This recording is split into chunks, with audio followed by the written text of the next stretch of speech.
Bobby Hebert.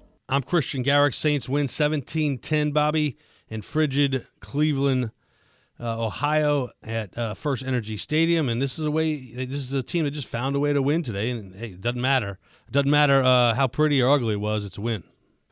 Well, I think, you look at scheduling, and NFL is going to schedule future games. They need to schedule us on the road Christmas Eve every year. I mean, I think it's 4-0. No. I think it's 4-0. I didn't want to check you the pregame. Yeah, double check because I got that research. The Saints have now won. They had to win this game to make it 4 in a row on Christmas Eve road battles in franchise history. We might have to double check. It's either 4 or 5. They've never lost on the road Christmas Eve. If you look at it, Cleveland has not been kind as far as franchise to franchise. We're now 13-6. Overall, but when you think about it, it's going to go down to the wire. Look, 12 out of the 19 games or contests against the Browns have been settled by 7 points or less. Well, it was 17-10 today. Now, New Orleans, if you look at it, we now have a 3-5 record in Cleveland. So it's a big win. It was a tough place. In the past, we have not had success here. And you look at the inclement weather and how we handle things, I thought we're outstanding. If you look at it, now we didn't end up on the plus side. We started out on the minus side. We ended up 0 for the game. We're still minus 12 in the turnover margin. But, you look at Sorensen. The ball hit his hands. He caught it. I thought Bradley Roby had a couple of chances to make an interception, and he did not come away with the ball. But those are the kind of plays you have to make, going forward. Now we've won 2 in a row. I think that is significant, winning 2 in a row, and how you handle adversity. We're down 10-0, and really come back the second half and have 17 unanswered points to take the lead and to hold the lead. I think was just outstanding. If you look at what was outstanding, I thought, I picked it. I said, 17-13. I said either Browns or the Saints. It could be the Browns 17, Saints 13, or Saints 17, Browns 13, something like that. And it was a 17-10 type game. Saints had 14 first downs, Browns 15. So that's the kind of, you look at the inclement weather and the win and all. I thought that overall, Andy Dalton, you could tell he played in Cincinnati. That win, he threw some nice balls. How about we catch the ball? Is that a novelty? If it hits you in the hands, you catch it. Key Kirkwood from Temple, they need to have him take the bus from Cleveland to Philadelphia. Go to Temple University, and that's ridiculous.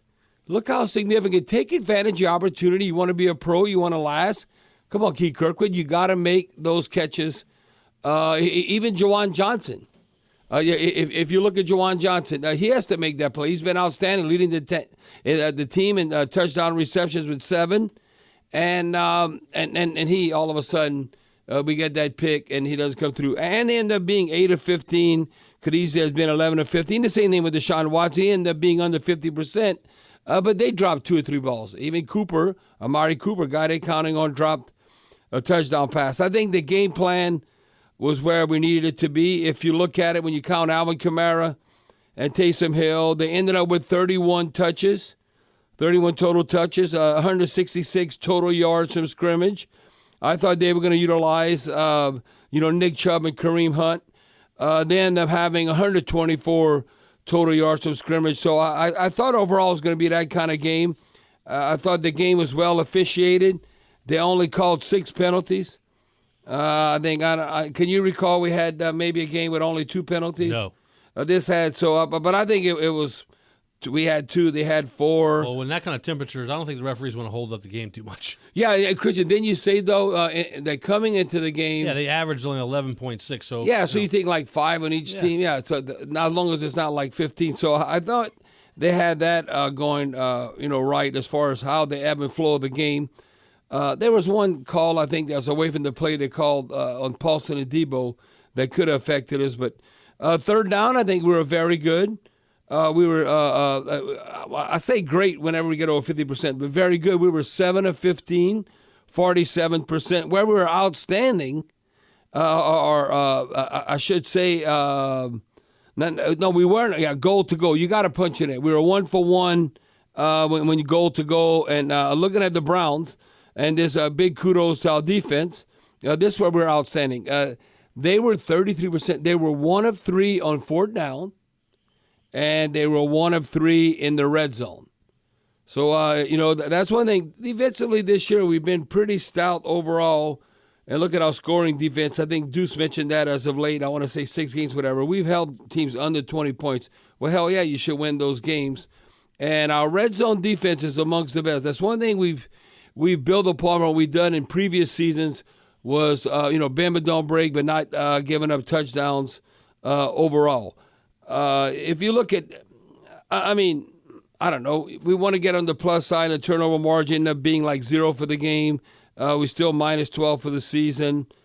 When you look at it, I think the game, the ebb and flow of the game, I thought the kickers or the punters, I thought Blake Gillikin, I thought both punters did an outstanding job. Their punter had 3 kicks inside the 20-yard line. Gillikin had 2 inside the 20. They almost were identical in their average, like 42.5 yards a punt when you consider the wind conditions. Now, our coverage units, I think, were not good. If you look at Ford, he had 3 kick returns, and he had a long one of 37. They averaged like 32 yards a kick return. And Rashid had that one for 30 yards. And in Peoples-Jones, he had a long punt return of 12. So I don't think we as good as we were considering last year with our coverage units and where we are ranked overall as far as kickoff and punt coverage. Now, defensively, we got to give a game ball. And I started out, I thought, Christian, this was first quarter. He was the player of the game in the first quarter, and he closed it out. How about Carl Grandison from the Wyoming Cowboys? The pride, I want to say Sacramento, California. You went to Wyoming at Cheyenne, but I'll tell you what. Christian, he loves your restaurant, by the way. Yeah, he calls Bobby Hebert's. And, man, I like to go eat at that Bobby Hebert's. Mm-hmm. And then Christian tells him, we interviewed him in training camp. Christian says, well, that is Bobby Hebert. Yeah, that's Bobby Hebert. And he's kind of confused. Yeah. He didn't know Hebert. Right. He come from California, played at Wyoming. But anyway, Carl Grandison, a good contain to start out the game to force a 3-and-out. And Christian, did I have, still in the first quarter, Carl Grandison, nice run support. So he was outstanding. And look how they closed the game when he was able to get Deshaun Watson down. You might say, well, that wasn't that hard, but Christian, he utilized like a spy technique. Well, Dennis Allen explained it after the game. Well, it was okay. You jam in the tight end, mm-hmm. and then, you might drift a little bit in coverage. You're almost like a spy. Mm-hmm. And then, but when you see an opportunity okay, now you're part of the rush. Go sack. But listen, Deshaun Watson can make you miss. Well, Carl Grandison was outstanding with a 4th and 10 on that Watson, and that sealed the deal. So Carl Grandison definitely got to give a game ball. Chris, you had 6 total tackles, a sack, 2 quarterback hurries, 3 tackle for loss. He led the team in quarterback hits and tackles for loss. They're not paying Davenport, I can tell you that right now. I was about to ask you, would you say that Carl Granderson's been more impactful than Marcus Davenport, at least this season? Oh, well, not even close. No, for this season, yes. It's not even close. Carl Grandison has been more impactful than Davenport this season. You know who played hard and played at a high level? Honey Badger. Tyrann Mathieu. Now, I wanted Marcus May, then all of a sudden he got hurt. He had 2 good games in a row. So all of a sudden, our safeties who we wanted to get off from the get-go this season, Marcus May and Tyrann Mathieu, as of late, they've been playing quality football. I thought Tyrann Mathieu was more aggressive. He's played in cold weather, being in Kansas City and all that. But he ended up leading the team. I thought he was more aggressive tackling. He wasn't like saving himself. It didn't seem like. He had 10 total tackles, which led the team, 6 unassisted, which also led the team. He had a tackle for loss. Keeps stepping up also, Caden Nellis. Caden Nellis taking advantage of his opportunity. He was second on the team behind Tyrann Mathieu with 7 total tackles, and he also had a tackle for loss. And another sack we had, besides Grandison, David Onyemata and Kentavious Street, they shared one. You know who we always taking notes of every game? Kentavious Street. It's not he's active. Yeah, it's not where you're not taking any notes on him, or he's not like above everyone, but at least you're taking notes on him. Kind of, he's always involved in every game. He had to have a sack, and he also had a quarterback hurry. Now, Chris, I don't even know who this is. I'm looking at this. When did he come? He led our team in special teams tackles. Who's Summers? I'm looking at that, man. I'm going to have to look that one up. You add players and all that. Some cat named Summers, I'm going to have to research that. He has 2 special teams tackles and led the team. So that's always good. He played well in the winter. Summers played well in the winter. And you know what's awesome about that? Whenever you could come to a team and you have an immediate impact, that's how you stick around. But again, the Saints come out on top. They're in the hunt. We're still in the hunt. Go Cardinals, which I don't know what's going to happen there.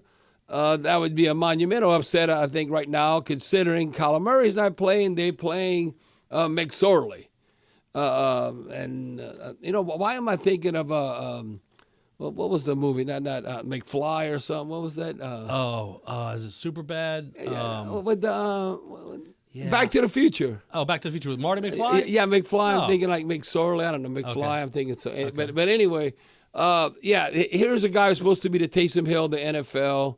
McSorley didn't work out with the Ravens. Now he's with the Cardinals, and he's the 3rd quarterback. So I think that would really be like who that nation upset if the Cardinals could beat Tampa Bay. Bobby, I double-checked the Saints' record on Christmas Eve. This was their 10th game on Christmas Eve in franchise history. In the previous 9 contests, the Saints posted a 7-2 record, including a 4-0 road record. So with today's win, so now we're 5-0. The Saints improved to 8-2 overall and 5-0 on the road on Christmas Eve. So we played from the Saints PR staff. Okay, so we're 5-0. 5-0 on Christmas Eve on the road. On the road, yeah. Well, I was going by. I had to check the Advocate didn't pick Picayune because, Chris, you know how I'm into those guys, and just a little one-off information.